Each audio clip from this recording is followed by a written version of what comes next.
Everyone thought the old man on Cedar Street was just strange. He never asked for help, never complained, never explained why he slept on a wooden bench instead of the warm room behind him.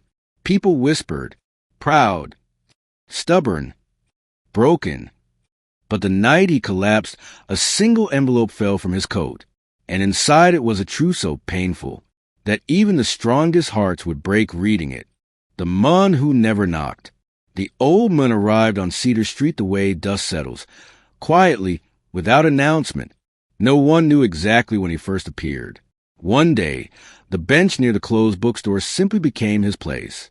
He sat there every evening with his hands folded neatly in his lap, a worn coat button all the way to his chin, shoes polished despite their age. He never asked for money. He never begged. He never knocked on the doors behind him, even though one of them, number 17, belonged to a woman who looked eerily familiar to him. Her name was Lena Harper. She was in her late 30s, a single mother, busy, tired, and often stressed. She left the house early every morning and returned after sunset. She passed the old man daily, offering polite nods but nothing more. To her, he was just another quiet fixture of the street.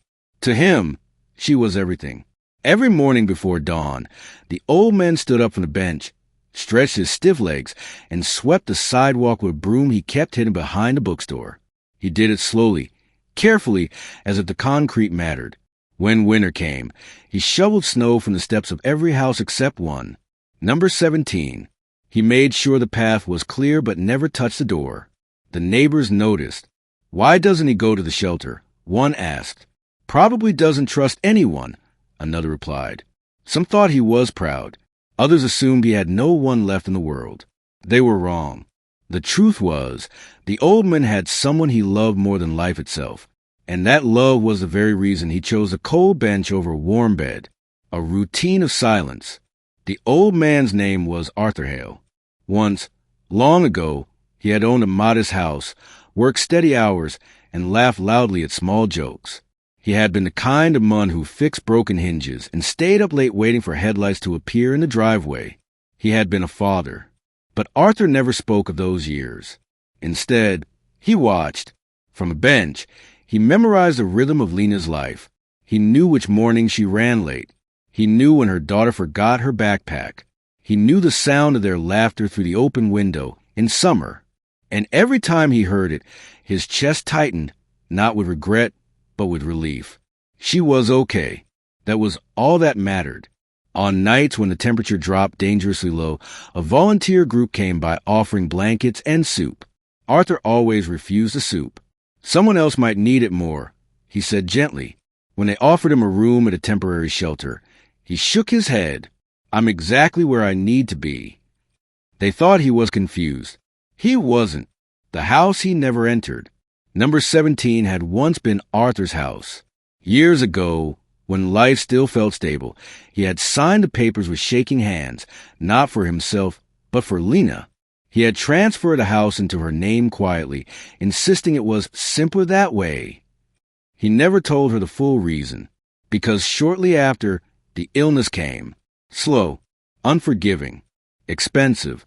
Arthur sold everything else to cover medical bills. Treatments worked just enough to keep him going, but not enough to restore what he'd lost.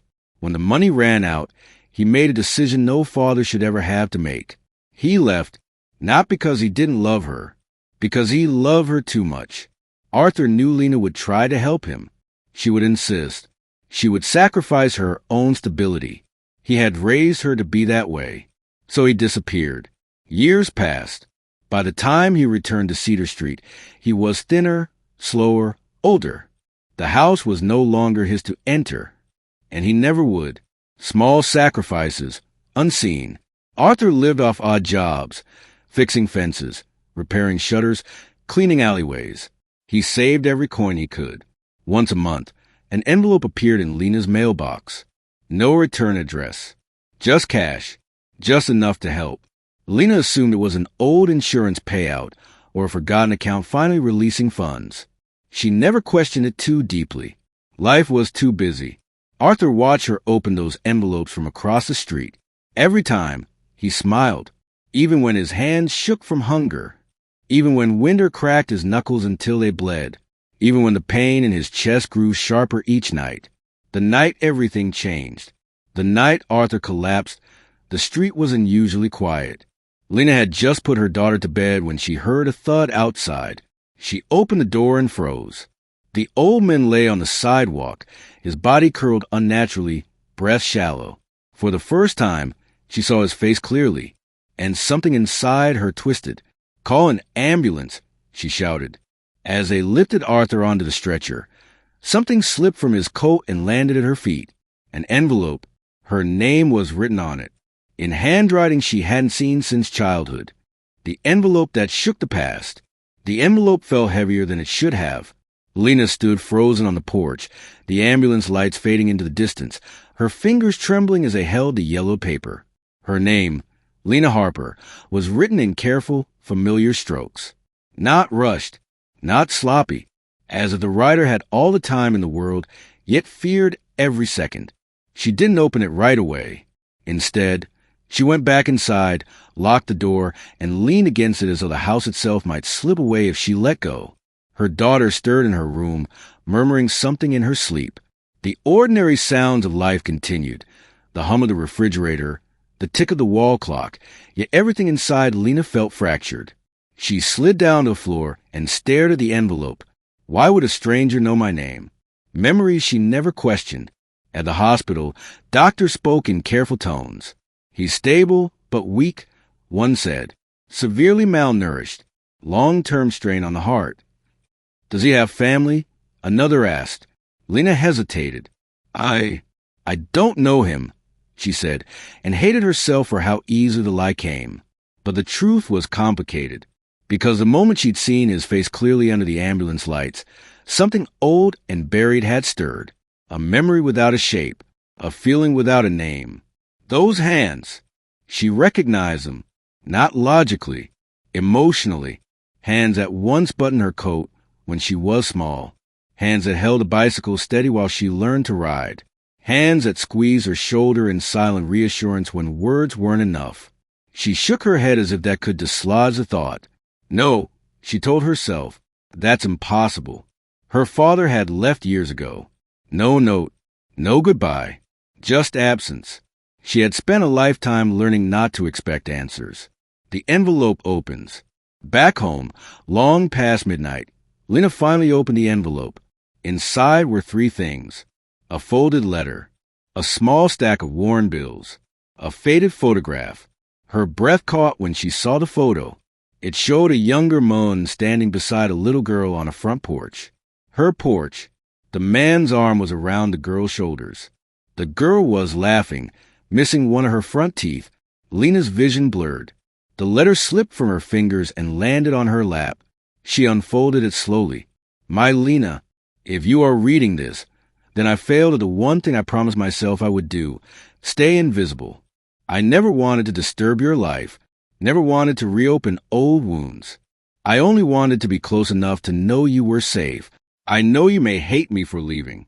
I hated myself for it every single day. But I need you to understand something I never had the courage to say aloud. I didn't leave because I didn't love you. I left because loving you meant stepping away. You had a future. I had debts, illness, and nothing to offer but worry. I chose to disappear so you could build a life without carrying my weight. The house was always yours. The money was never a gift, only a father trying to keep a promise from the shadows. If we never speak, know this. Every cold night was worth it if it meant one warm day for you. Dad. The letter shook in Lena's hands. Her chest tightened until breathing hurt. No, she whispered. Her father was dead. He had to be. She had told herself that for years. It was easier than believing he'd chosen not to come back. And yet, the bench on Cedar Street. Lena sat on the edge of her bed until dawn, memories crashing over her in waves she could no longer ignore.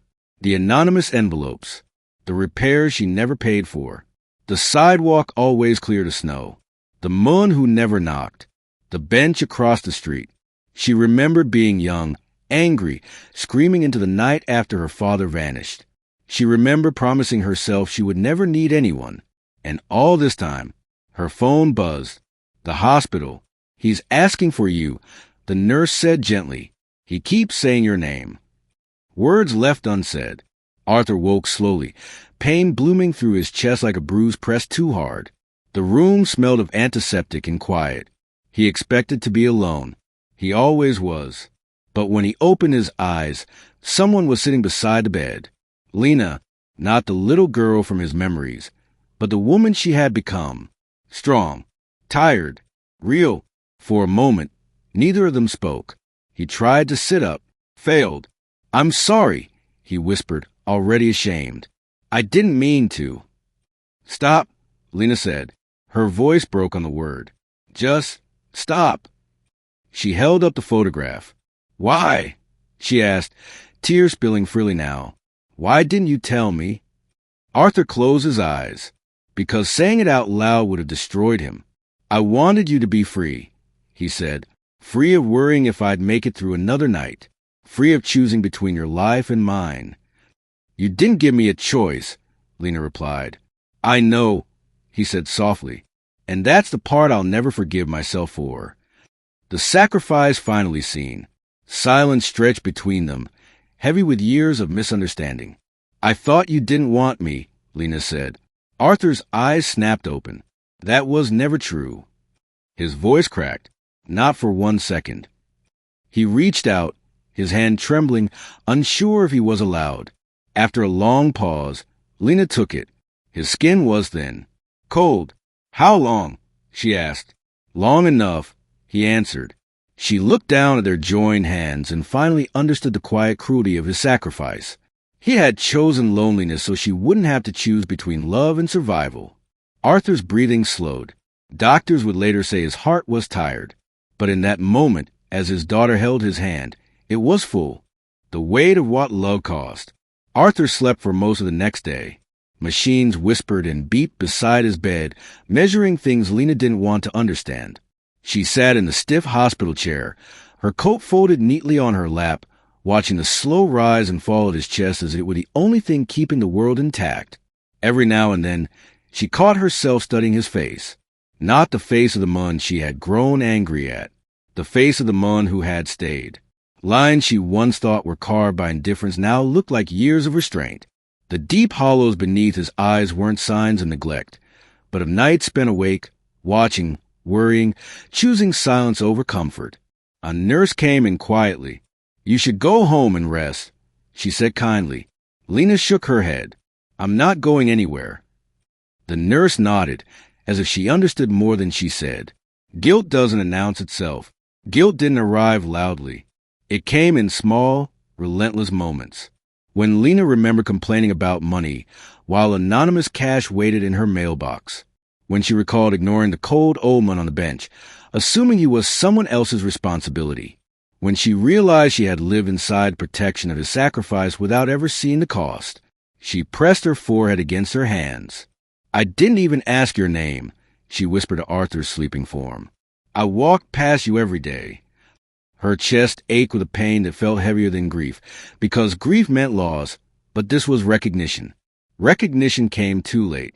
The doctor's truth. Late that afternoon, a doctor asked to speak with her. They stepped into a quiet hallway. "Your father's heart is failing," the doctor said gently. "Years of strain, exposure, poor nutrition. We can keep him comfortable, but he's not going to recover," Lena finished. The doctor nodded. "He's holding on, though. Sometimes that matters." Lena returned to the room feeling smaller than she had in years. Arthur stirred as she sat down. "You shouldn't be here all the time," he murmured. "You have a life." "I have you," she replied. He smiled faintly. "I was hoping you'd say that." The questions that haunt. That evening, Lena brought the photograph and the letter back to the hospital. She placed them on the bedside table. "I keep thinking about everything I didn't know," she said, "and everything you never said." Arthur sighed. "Some truths are heavy," he said. "I was afraid if I handed them to you, you'd carry them instead of me." She swallowed hard.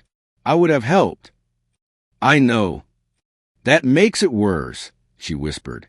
He reached for her hand again. "Love doesn't always look brave," he said. Sometimes it looks like leaving quietly. She shook her head. Sometimes it looks like staying and freezing alone. They both laughed softly through tears. A street that finally remembers. Word spread quickly on Cedar Street. Neighbors who had barely nodded now gathered outside the hospital. Someone brought soup. Another brought flowers. The volunteer group came, their faces pale with shock. That was him? One asked Lena. The man who refused everything. She nodded. He was protecting something, she said. They looked at her then, understanding blooming too late. One neighbor spoke up. He fixed my fence last summer. Wouldn't let me pay. Another added, he cleared my steps every winter. Lena listened, realizing how many lives her father had quietly touched, how many small kindnesses he'd given while asking for nothing. The bench is empty. On the third day, Lena returned home to shower and change. The bench on Cedar Street was empty. No broom behind the bookstore. No quiet figure watching from across the road. For the first time, the street felt exposed. She sat on the bench, running her fingers over the worn wood, imagining the cold seeping up through her coat, the long nights, the pain he never shared. I see you now, she whispered. A promise reversed. That night, Arthur woke suddenly, breath shallow, eyes searching. Lena stood instantly. I'm here, she said. He relaxed slightly. There's something I need you to promise me, he said. Anything. Don't live your life paying for my choices, he said. Don't turn my sacrifice into your burden. She shook her head. I won't, she said, but I won't pretend it didn't matter. He smiled. That's enough. His eyes drifted shut again. But this time, Lena felt something shift. Not fear. Not yet. Something final was approaching. And for the first time, she was ready to face it. With him. The revealed truth. The hospital room smelled faintly of antiseptic and fading flowers. Outside, winter's gray light struggled through the blinds, casting thin stripes across the floor. Arthur lay in the bed, breathing shallow but steady for now. Lena hadn't left his side since the early hours of the morning. She held his hand as if letting go would unravel the world. I never thought I'd see you again, she whispered, tears sliding down her cheeks. Arthur's lips twitched into a weak smile. Neither did I. The shadow of silence. For years, Lena had carried the absence of her father like a stone in her chest. She had convinced herself that anger, bitterness, and resentment were shields, keeping her safe from being disappointed again. But now, seeing him so fragile, she realized that all those years of silence were actually a dialogue he had been having with her from afar, through envelopes, through small, unseen kindnesses, through the quiet presence on the bench. Why didn't you tell me the truth about the house? Lena asked softly. Arthur closed his eyes. Because I wanted you to build your life without guilt, without the shadow of my mistakes. That house was never about property. It was about freedom. Yours, not mine. Lena pressed her forehead against his arm. I thought I hated you, but all this time, you were protecting me. He nodded faintly. I loved you enough to vanish. I love you enough to endure the nights alone. I love you enough to watch, quietly, from the shadows. The final sacrifice. Over the next few days, Arthur's condition worsened. Each breath was a shallow echo of life.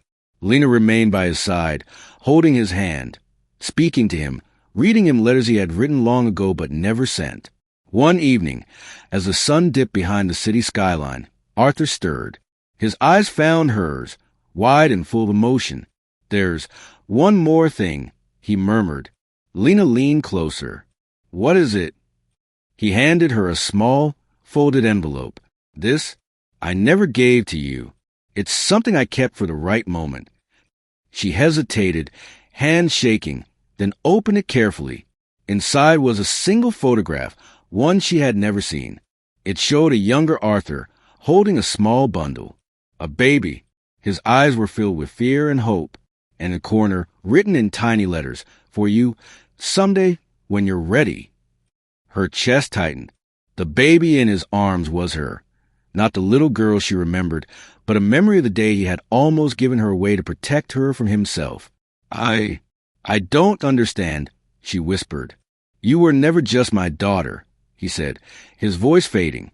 You were my life, my hope, my reason to endure the unbearable. And I had to let you go so you could live. Lena's tears fell freely now. You suffered alone all this time. For me? Arthur's hand found hers again, squeezing it lightly. Yes, and I would do it again. The moral of silence. That night, Lena stayed awake long after Arthur had drifted into a light, fragile sleep. She traced every line on his face with her mind, every crease and shadow a testament to the years he had carried alone. She realized something profound. Love sometimes doesn't shout. It doesn't demand recognition. Sometimes the deepest love is the quietest, the one that sacrifices itself entirely without expectation. The bench on Cedar Street, the envelopes, the repairs, the shoveling of snow, all of it was love manifested quietly, invisibly. And she finally understood the weight of it. The last moment. A few days later, the hospital room was filled with soft morning light. Arthur's breathing had slowed. He opened his eyes briefly, met Lena's gaze, and whispered, live fully, without guilt. Lena nodded, holding his hand tightly. I will. I promise. His lips curved into a faint smile. And then, just like that, he let go. The monitors flatlined. The room grew still. Lena's sobs filled the space, but somewhere deep inside, a warmth spread through her chest. She understood now what he had spent a lifetime trying to show her. Love is not measured in presence, but in sacrifice. Love is not always loud. Sometimes, love is the quiet shadow that endures so someone else can thrive. The final revelation. After the funeral, Lena returned to Cedar Street. The bench where he had spent countless nights was empty. She knelt and placed a single flower there, and then she noticed it, a small envelope tucked under the seat. Inside was a note in the same handwriting she knew so well. I see you now. Keep living. Keep loving. And remember, I am always near. She held the note to her chest, tears falling freely, and for the first time felt the full depth of his love, not lost, not absent, but enduring. She walked home slowly, carrying the quiet knowledge that some sacrifices are never seen, some pain is never spoken, but some love lasts forever. The legacy of silent love. The first snow of spring fell gently on Cedar Street, dusting the sidewalks in soft white. Lena walked slowly, her coat wrapped tightly around her, the envelope Arthur had left on the bench tucked carefully in her pocket. The street looked almost the same as it had years ago, quiet, familiar, but everything felt different now. The bench where he had spent so many nights was no longer just a piece of wood. It was a monument to a love that had silently shaped her entire life, even when she hadn't realized it. Facing the past, embracing the future. Lena returned home, carrying the weight of the truth she had uncovered.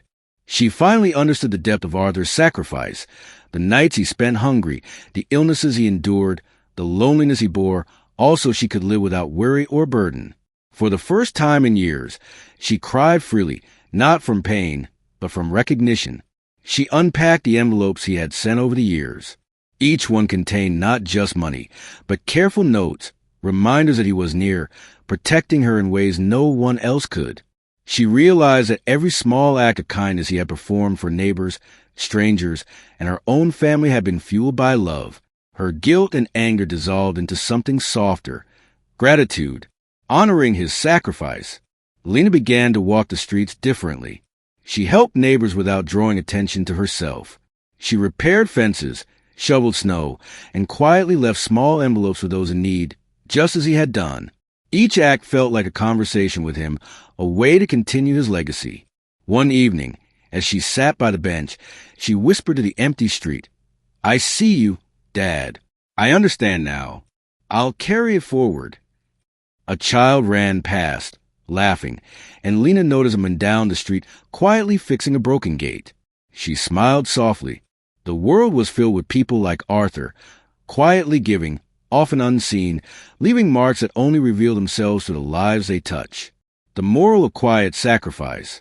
Arthur's story wasn't about drama or heroism. It was about choices made in love that go unnoticed, acts of courage that carry no applause, and sacrifices that require only faith. Lena realized that love is not always about being seen. True love sometimes manifests as silent sacrifice for the happiness of others, choosing loneliness so someone else can thrive, small acts of kindness that ripple outward quietly. By honoring her father's life, Lena understood the true measure of love. It is not measured in presence, wealth, or words, but in selflessness, endurance, and devotion that persists even when no one is watching. The final gift. Years later, Lena installed a small plaque on the bench. It read, "For those who give silently, who love without expectation, who endure alone so others may flourish, your love shapes the world." She stood back, tears in her eyes, and felt Arthur's presence beside her, not as a shadow of absence, but as a force of enduring love. Every envelope she sent, every act of kindness she performed, every snow-covered sidewalk she cleared, was a continuation of his silent legacy. And she knew, finally, that the deepest truths of love often wait until the end to be revealed. Sparkle's moral. True love is measured not by what is seen or celebrated, but by the sacrifices made quietly, without expectation, for the happiness and well-being of others. The greatest acts of love often leave no trace, except in the lives they touch and in the hearts that remember.